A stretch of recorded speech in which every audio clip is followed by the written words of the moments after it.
B syndrome, pain on left lower neck and shoulder. Male, age 14, chief complaint, pain on the left lower neck and shoulder. Cause of disease, blood stasis. This is a clear history of trauma and the symptoms are local pain, swelling, and numbness of the arms, all indicating injury of the local vessels resulting in impairment of blood circulation. Site of disease, joints. The injury is mainly on the left nape and shoulder, with limitation of movement of the left shoulder. The joints of the cervical spine and shoulder are therefore involved. Pathological change. Because this patient has no history of exposure to pathogenic factors, this is an obvious example of blood painful obstruction caused by trauma. The injury involved the nape of the neck and shoulder with local blood stasis causing swelling. The channels are obstructed and circulation of chi and blood is impaired, causing severe pain and limitation of movement.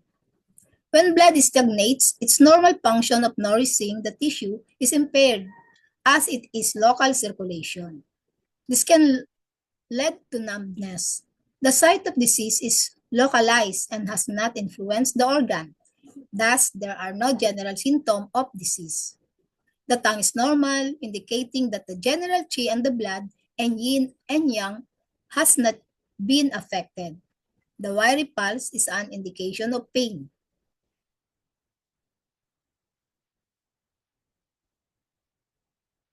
So let's see the diagram. So when pathogenic wind, cold, dampness enter to the body, it obstructs the channels. Then there is blood stagnation. So when there's trauma, injury of the channels, then there is blood stagnation. So also other causes. Then if there is blood stagnation, there is blood painful obstruction. Then the obstruction of channel and collaterals, poor circulation of chi and blood, resulting swollen and painful joints. Then the blood painful obstruction, resulting malnourished of muscle and skin caused by blood stagnation. Also, the patient feel numbness of limbs or the sensory disorder. Pattern of disease. This is a channel collateral pattern since the symptoms are confined to channels. There is neither heat nor cold. There is blood stasis and the antipathogenic factor is unaffected. It is thus a pattern of excess.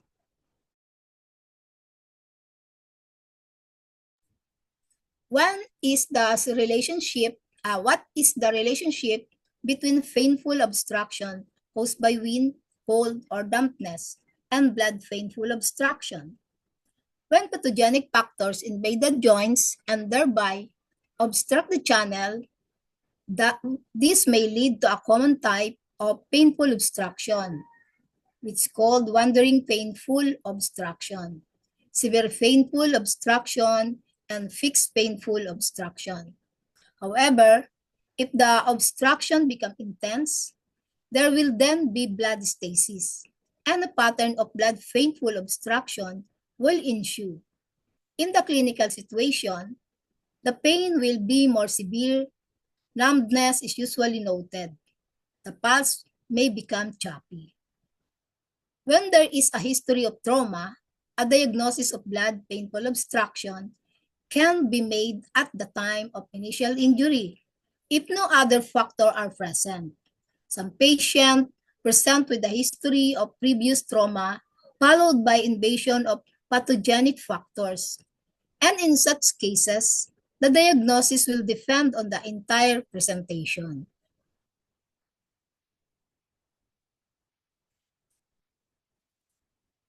Thank you for your attention.